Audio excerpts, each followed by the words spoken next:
perusahaan. Nah, perlu dipahami bersama teman-teman, sebelum kita melakukan investasi di sebuah perusahaan atau entitas, kita harus memahami bahwa setiap investasi pasti akan ada resiko di dalamnya, baik resiko eksternal maupun resiko internal. Oleh karena itu, kita harus melakukan mitigasi dan melihat bagaimana perusahaan tersebut melakukan manajemen terhadap resiko yang telah diidentifikasi sebelumnya. Namun, sebelum lebih jauh lagi kita membahas mengenai manajemen resiko, maka kita harus mengetahui nih pengertian dari manajemen resiko itu sendiri. Nah, terus apa sih pengertian dari manajemen resiko? Jadi, manajemen resiko itu merupakan proses ya di dalam melakukan identifikasi, lalu mengevaluasi, mengendalikan, dan juga mengurangi resiko-resiko yang dapat menjadi penghalang untuk suatu perusahaan mencapai sebuah tujuan.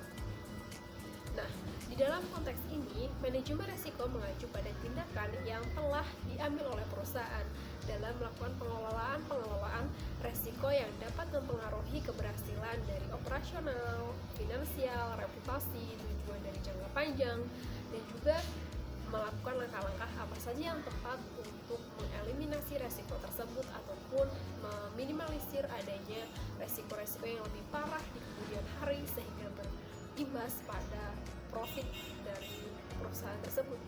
Nah, selanjutnya di sini saya akan membahas mengenai 5 langkah proses manajemen resiko yang bisa dilakukan oleh korporasi. Yang pertama adalah melakukan identifikasi resiko. Nah, yang kedua melakukan analisis dari resiko-resiko yang telah diidentifikasi. Yang ketiga yaitu melakukan evaluasi resiko. Dan yang keempat melakukan mitigasi resiko. Dan yang terakhir kita bisa melakukan pemantauan dari resiko-resiko yang sebelumnya telah diidentifikasi. Banyak sekali faktor teman-teman. Faktor tersebut diantaranya adalah faktor ekonomi, faktor teknologi, faktor hukum, faktor lingkungan, faktor regulasi, faktor geopolitik, dan juga faktor sosial budaya, di mana faktor-faktor tersebut akan bisa mempengaruhi profitabilitas dari perusahaan, baik itu profit yang bernilai positif maupun profit yang bernilai negatif atau kerugian. Nah, tentu saja perusahaan mengetahui bahwasanya resiko-resiko tersebut sangat mungkin terjadi di masa depan, sehingga mereka berusaha untuk melakukan mitigasi sebelum resiko tersebut benar-benar terjadi. Atau jika resiko tersebut merupakan resiko eksternal yang tidak bisa dihindari atau tidak bisa dilepas, maka mereka sudah melakukan mitigasi atau pencadangan. Contoh sederhana nih dari resiko ekonomi. Nah, ketika kita melihat adanya COVID-19 yang menjadi wabah yang tidak diprediksi sebelumnya, yang mengakibatkan banyak sekali perusahaan yang gulung tikar, maka perusahaan sebelum adanya terjadi COVID-19 tersebut, mereka akan menganalisis adanya faktor eksternal, di mana faktor eksternal tersebut merupakan faktor yang mengancam dari going concern dari sebuah perusahaan. Maka mereka misalnya nih melakukan pencadangan biaya. Gunanya untuk apa? Gunanya untuk menutupi operasional yang sebelumnya telah berjalan dengan lancar dan pemasukannya tidak menentu, baik itu menurun atau meningkat. Dan tentu saja di sini case-nya kita asumsikan pendapatannya menurun dikarenakan COVID-19. Nah, ini merupakan salah satu contoh case sederhana dari kenapa kita harus melakukan mitigasi resiko dari suatu perusahaan. Nah, teman-teman semua, tentunya perusahaan telah melakukan analisa terhadap resiko-resiko yang kemungkinan terjadi di masa depan. Perusahaan juga telah menerbitkan buku prospektus, teman-teman. Apa sih buku prospektus itu? Jadi di dalam buku prospektus itu kita bisa melihat resiko-resiko apa saja yang sudah diidentifikasikan oleh perusahaan, baik resiko yang bersifat eksternal maupun resiko yang bersifat internal. Nah, tentu saja lebih jauh lagi kita bisa menarik benang merahnya dan melihat pada BS atau balance sheet dan juga PL atau profit and loss, di mana resiko-resiko tersebut akan sangat berpengaruh terhadap laporan keuangan.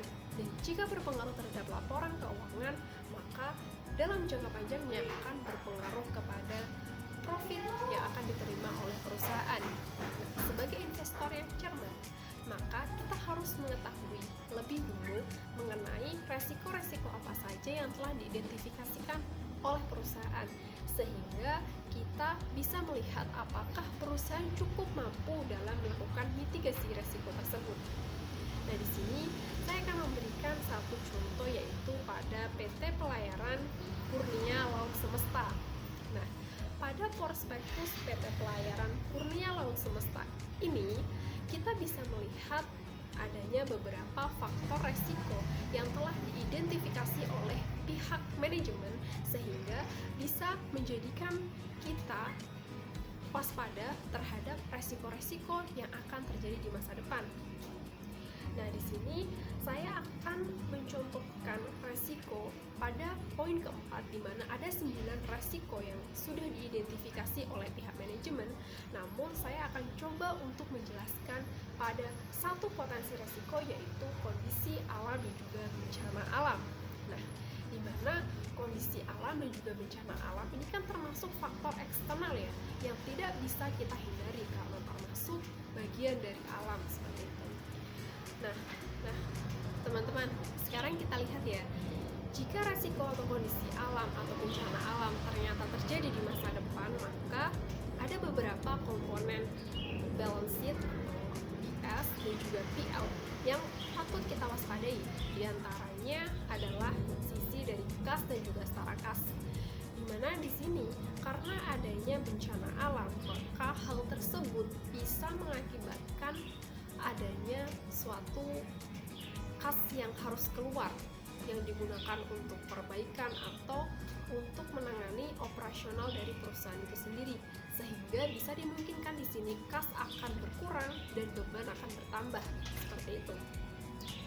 Nah, selanjutnya untuk di posisi PL atau profit and loss, kita akan melihat bahwasanya ini akan berpengaruh terhadap laba yang akan dihasilkan oleh perusahaan, di mana ketika kas yang dikeluarkan secara komponen yang harus berkurang dari aset karena suatu kejadian ya, yang bersifat eksternal itu berkurang dan beban bertambah, maka profit yang akan diterima oleh perusahaan PT Pelayaran ini akan berkurang.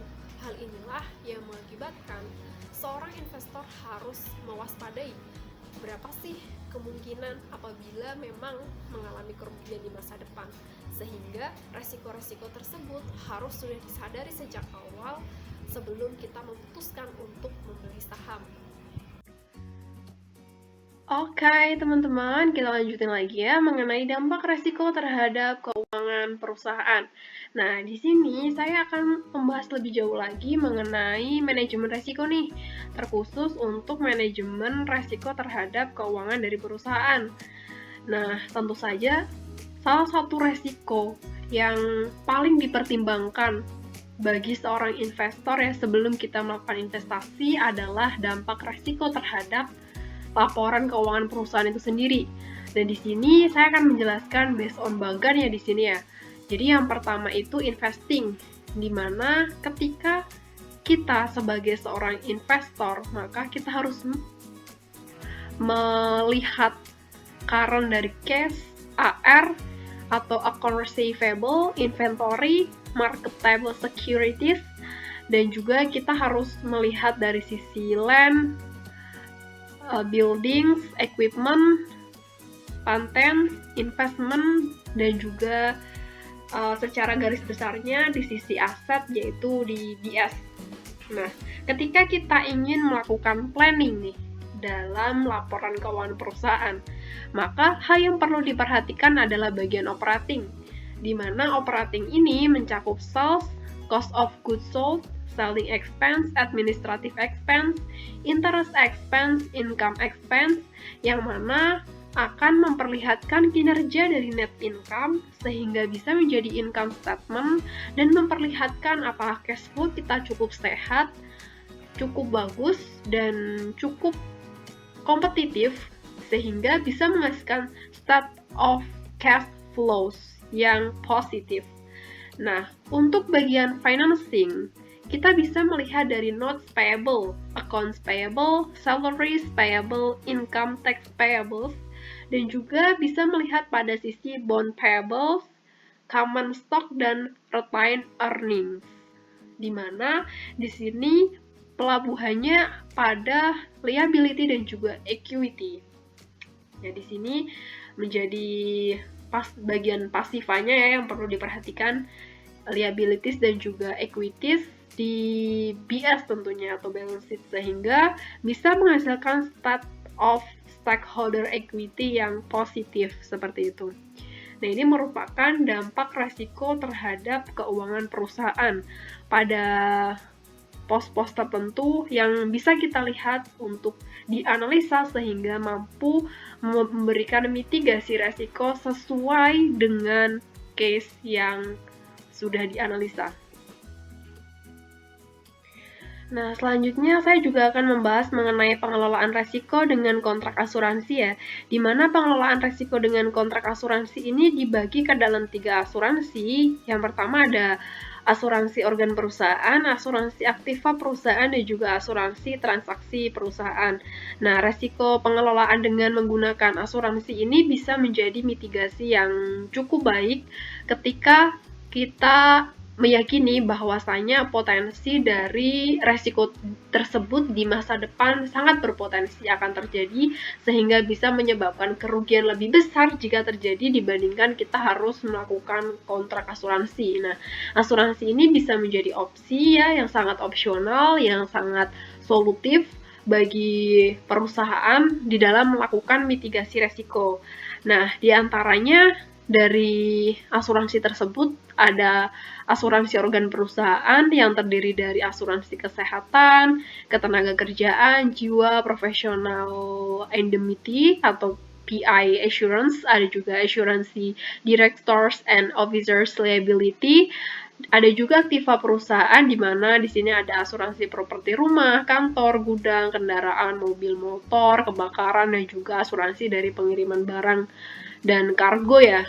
Dimana di sini kita pasti akan melihat adanya potensi ketika ada pengiriman barang, misalnya potensi kecelakaan atau potensi barang terjadi suatu hal yang tidak diinginkan sehingga endingnya nanti akan menyebabkan kerugian, maka kita bisa melakukan pengendalian resiko dengan kontrak asuransi. Nah, yang ketiga ini ada transaksi perusahaan, di mana transaksi perusahaan ini dibagi ke dalam 2 asuransi ya. Di antaranya adalah asuransi kredit ekspor dan juga asuransi kredit, seperti itu.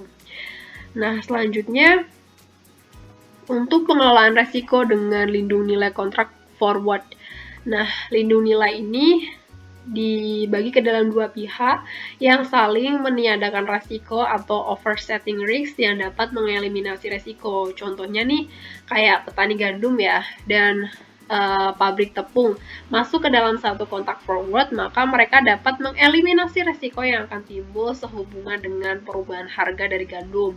Nah, hedgers dapat mentransfer resiko kepada para spekulator, dan spekulator dapat menyerap resiko perubahan harga dari hedgers baik melalui open position long maupun short, seperti itu.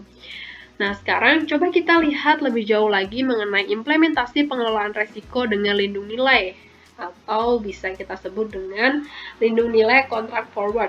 Contohnya nih teman-teman, Anda berspekulasi bahwa harga tembaga atau koper akan mengalami kenaikan nih, sehingga kita membuka pada posisi long sebanyak 10 kontrak tembaga dengan bulan jatuh tempo 3 bulan.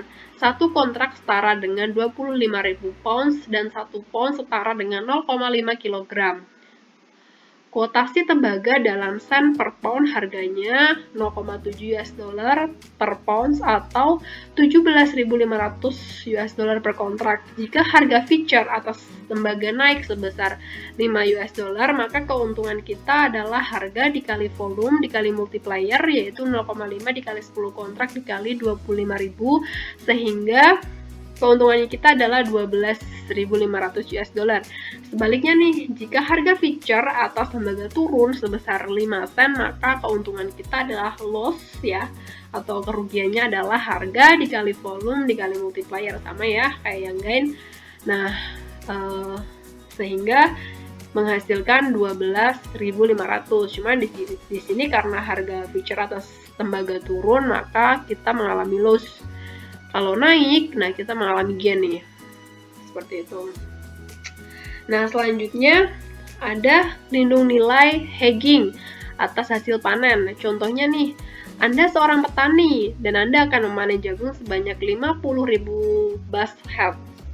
Gantang dan bashead adalah unit pengukuran yang berlaku di USA yang digunakan untuk menakar volume kering atau dry volume suatu komoditas perdagangan, dan Anda ingin nih melindungi hasil panen tersebut dari penurunan harga.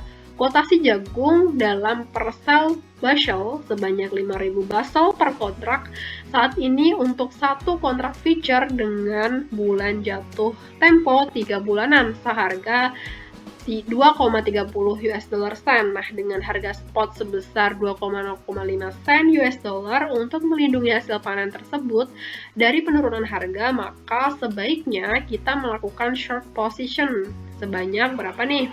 Jadi kita hitung ya, volume kontrak sama dengan volume hasil panen dibagi volume kuotasi, di mana volume hasil panennya kita lihat tadi 50.000 dibagi 5.000 sebanyak basel per kotak mendapatkan nilai 10 kontrak ya.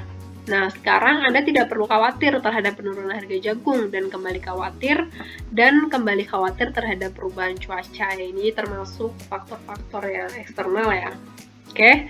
Selanjutnya, pengelolaan risiko dengan lindung nilai instrumen derivatif yang diperdagangkan. Nah, contohnya nih, hitunglah harga dari kontrak forward 5 tahun atas surat perbendaharaan dengan negara atau treasury bond dengan tenor 20 tahun dengan kupon 6% yang dibayar setiap tengah tahun semi-annual. Memiliki nilai nominal atau face value sebesar 1.000 US dollar dan imbalan hasil sehingga jatuh tempo atau yield to maturity-nya sebesar 5%. Jadi kita hitung periodenya 40, yaitu dari 20 tahun dikali 2, kuponnya 30 dari 1.000 US dollar dikali 6% dibagi 2, nominalnya 1.000, YTM-nya 0,5 ya pada rumus di atas, sehingga menghasilkan present value sebesar 1.125,5 US dollar. Seperti itu.